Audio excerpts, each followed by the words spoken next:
ceratocone foi descrito pela primeira vez há 150 anos por Nottingham. Nas últimas décadas, a área da cirurgia refrativa tem estimulado avanços notáveis em pesquisa básica e clínica da córnea. Ectasia ocorre devido a um processo de falência biomecânica do estroma corneano.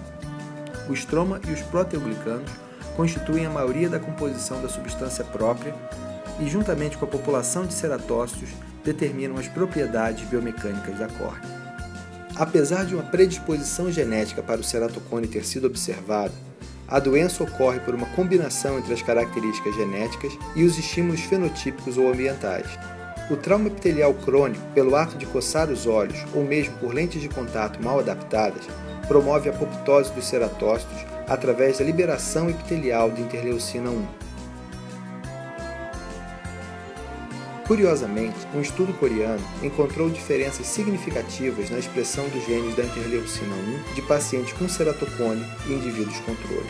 Como testes para detectar a predisposição genética não estão ainda desenvolvidos para ectasia, o diagnóstico é basicamente associado às manifestações clínicas: anel de flecha, depósito de ferro na base do cone, estrias de Vogt no estroma que desaparecem com a pressão digital leve, cicatriz apical, sinal de Risuti na reflexão cônica na região periférica da íris, sinal de Mousson na depressão da pálpebra inferior no olhar para baixo e reflexo em tesoura na retinoscopia, devido às aberrações ópticas corneanas.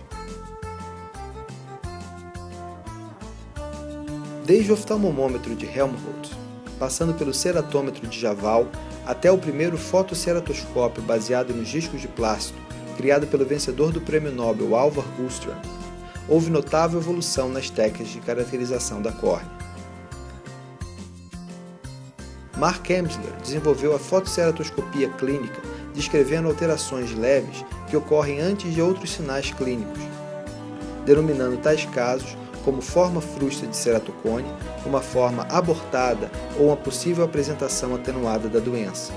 Assim, forma frustra de ceratocone não especifica se a progressão da doença ocorrerá. No entanto, apenas com o advento da cirurgia refrativa na década de 80 que houve grande impulso para a análise da córnea. Claes popularizou o uso de mapas de cores a partir dos dados computadorizados da ceratoscopia, e, juntamente com Rabinovitz, desenvolveu índices quantitativos para a identificação de padrões normais e de ectasia. Tais índices são considerados como sensíveis para a detecção de anormalidades, mesmo antes de haver perda da acuidade visual. A detecção de ectasia subclínica é crítica na seleção de candidatos à cirurgia refrativa. Embora fatores de risco tenham sido descritos e cientificamente validados, casos misteriosos de ectasia mostram a necessidade de ir além da topografia e da medida da espessura central para a seleção de candidatos à cirurgia refrativa. O conceito de Enhanced Screening refere ao uso de novas abordagens como a tomografia e o estudo biomecânico da córnea. Por exemplo, esta paciente fez LASIK em apenas um olho e desenvolveu ectasia sem fatores de risco detectáveis. O olho contralateral, não operado, estável há mais de 10 anos, poderia ser considerado como candidato para LASIK. Entretanto, os índices tomográficos de elevação e de distribuição paquimétrica mostram, juntamente com as alterações biomecânicas, uma suscetibilidade para o desenvolvimento de ectasia. Achados similares foram observados em mais de 90% de olhos com topografia normal de pacientes com ceratocone bastante assimétrico. O termo tomografia de córnea foi proposto para descrever os exames que fornecem uma reconstrução tridimensional da córnea. O estudo da espessura epitelial é também promissor para o diagnóstico de ectasia, uma vez que a modulação do epitélio pode mascarar alterações ectásicas discretas.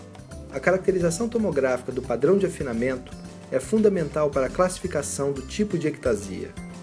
O estudo da berrometria total permite a compreensão da deficiência visual relacionada com a ectasia. É também uma técnica valiosa para melhorar a refração. As aberrações ópticas podem ser utilizadas para fins de diagnóstico, entretanto, são uma consequência das alterações da córnea, sendo, portanto, alterações mais tardias que as relacionadas com a biomecânica e tomografia de córnea. O estudo clínico da biomecânica corneana representa um verdadeiro avanço para a caracterização das propriedades estruturais. Atualmente, a integração dos dados biomecânicos e tomográficos fornece a mais completa plataforma de diagnóstico para a detecção de ectasia.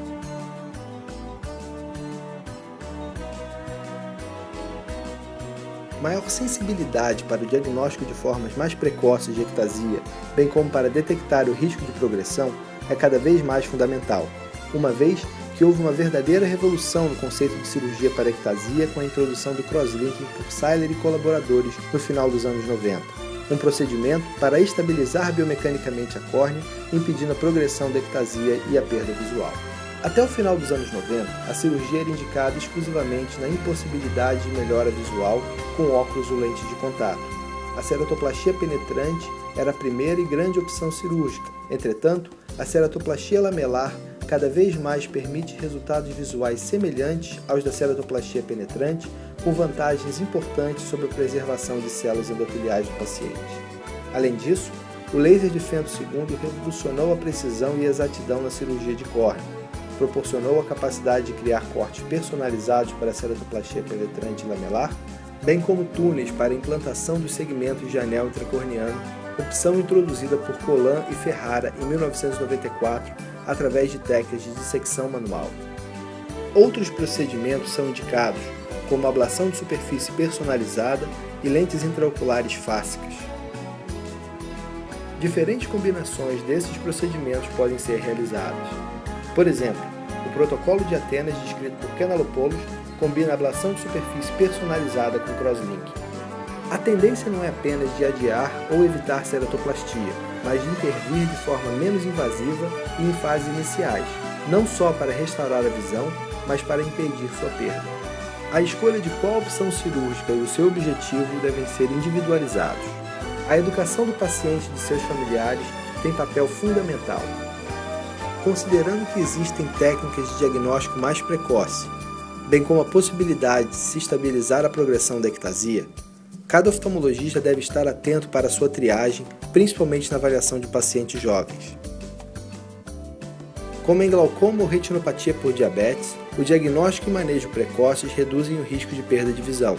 Adicionalmente, a incidência relativamente alta de ceratocone na população determina uma verdadeira superespecialidade de especialistas em ectasia entre os cirurgiões de córnea. Obrigado pela sua atenção.